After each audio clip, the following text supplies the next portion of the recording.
Hello, my name is Arnold, and I am here to tell you Mr. Manning is about to teach you about Hamming error correcting code. So I want you to pay attention and listen well. Don't make any mistakes, because if you do, he'll have to show you how to use the Hamming code to correct your own errors. So go ahead, Mr. Manning. Okay, well, thank you for that. Let's try something a little different today, folks. Let's try the writing tablet. Today we're going to be talking about hamming code or hamming error correcting code. Okay, hamming error correction. So, what's going on here is like this is the case where I was talking about before where you're listening to music in a CD while you're four-wheel driving, your car's bumping all around. Why doesn't it skip like an old record used to do? I mean, this is a laser. It's a lot smaller and all that. Why isn't it skipping? Well, it has to do with it's using this Hamming error correction code, which is able to not only read, tell when it's made a mistake, but it can also correct the mistake. And it has to do with the thing called even and odd parity. Even and odd parity having to do with code writing of zeros and ones, and having an even number of ones or an even number of zeros, or an odd number of ones or an odd number of zeros. Today we're going to be working with even parity only. So the first thing we have to realize is where are the parity positions going to be located? We're going to have a parity position 1, a parity position 2, a parity position 4, parity position 8, 16, and so on. Recognize that these are all 2 to the nth power, right? 2 to the 0 power is 1, 2 to the first power is 2, 2 to the second power is 4, the third is 8, 2 to the fourth is 16th, and so on. So depending on how long your code is will determine how many different parity positions you need to find. We're mostly going to only work in this range right here, the first 7 digits for right now, but there will be some problems that are longer potentially. So how do we do this? Well, first we need some error codes that we want to encode. So let's take an example. Let's say we've got these 4 bits of computer data, 1010, and we want to rewrite it in Hamming error correcting code because we want to make it part of a music CD or something. So the first thing we have to do is we have to realize we're going to put this 1, it's going to end up right there. The 0 goes there, the 1 there, the 0 there. Our first 4 data positions go there. If we had 8 data positions, we put the next, 1, 2, 3, 4, 5, 6, 7 more right there, 7, 8, 9, 10, 11 data points.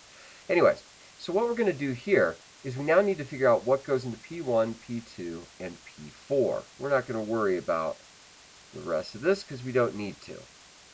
So, what do? Let's start with P1.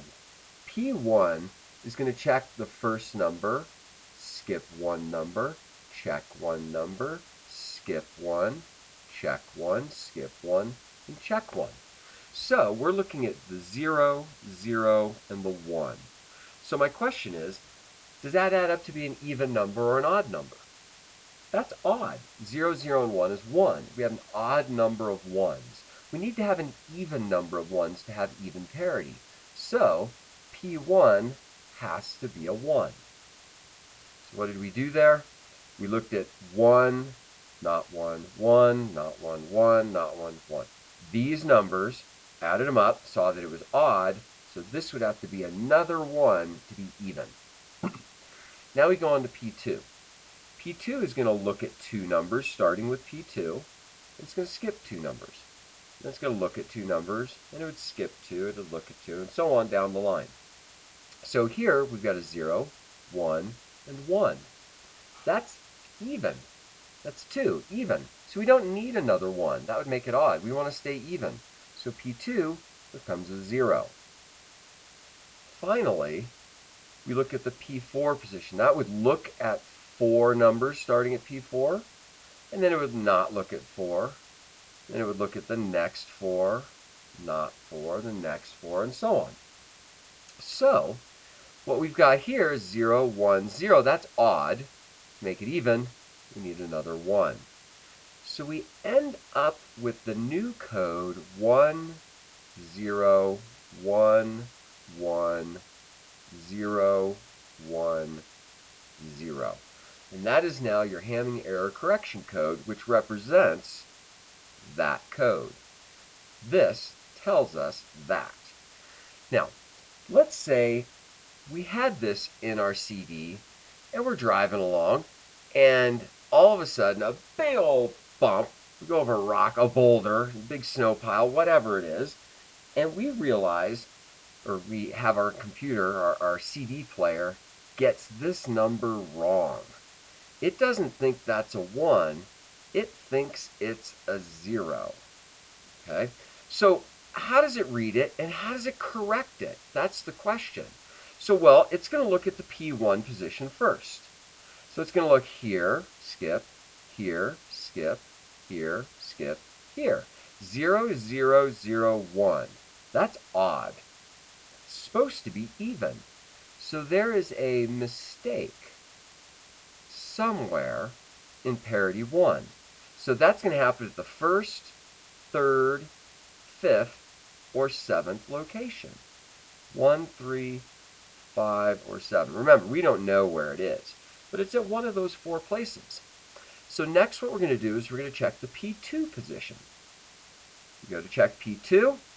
P2 starts at the second position and looks at 2, skips 2, looks at 2. 0, 1, 0, 0. Again, that's odd. It should be even. So there is a mistake in parity 2. Not a mistake, a mistake. And parity 2 is position 2, 3, 6, or 7. So 2, 3, 6, or 7.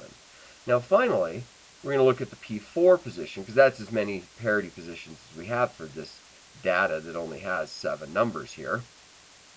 So in P4 position, we go to position 1, 2, 3, 4, and we look at that one, those 4 numbers. 0, 1, 0, 1 is even, so that's good. There is no mistake here. There's none. And where is that? 4, 5, 6, and 7. So in position 4, 5, 6, and 7, there's no mistake. Okay, there's none. So how do we use this information to figure out where the mistake is and how to change it? Well, that's okay. What we're going to do here is we're going to look at there's no mistake in position 4, 5, 6, or 7. So there cannot be a mistake here or here. Can't be in 6, can't be in 5, right? There's no mistake in 4, 5, 6, or 7. So we cross those out. The mistake is in 1 or 3 and 2 or 3. What's common? The mistake has to be in position 3. So we go over here, 0, 1, 2, 3. There's where the mistake is. It says a 1, or it says a 0, so we change that and make it a 1. And that gets us back to what our original answer was, like we thought it should be. So that's how you do Hamming error correction, how you first create a code. You take your parity positions 1, 2, 4, 8, 16, 32, 64, and so on, however many you need. Since we only have 4 data points to put in, we only needed 1, 2, 3, 4 blanks. So we stopped right there. And then what we did is we put these into the open spots. First open spot, second open spot, third open spot, fourth. As soon as you have those open spots, and then we look at parity 1, what makes it even? 0, 0, 1, needed another 1. Parity 2, what made it even? Parity 4, what makes it even? And this becomes the new code. Then you look at it in the reverse order, parity 1, 2, and 3, or 4, and you look for where the mistakes have to be and where there's not mistakes. Okay? So good luck with this, folks. I hope this worked out well. I hope the sound quality on this works. Let me know if it is a problem, and enjoy playing with this homework. There's a little bit more practice with UPC codes and ISBN codes as well. Enjoy.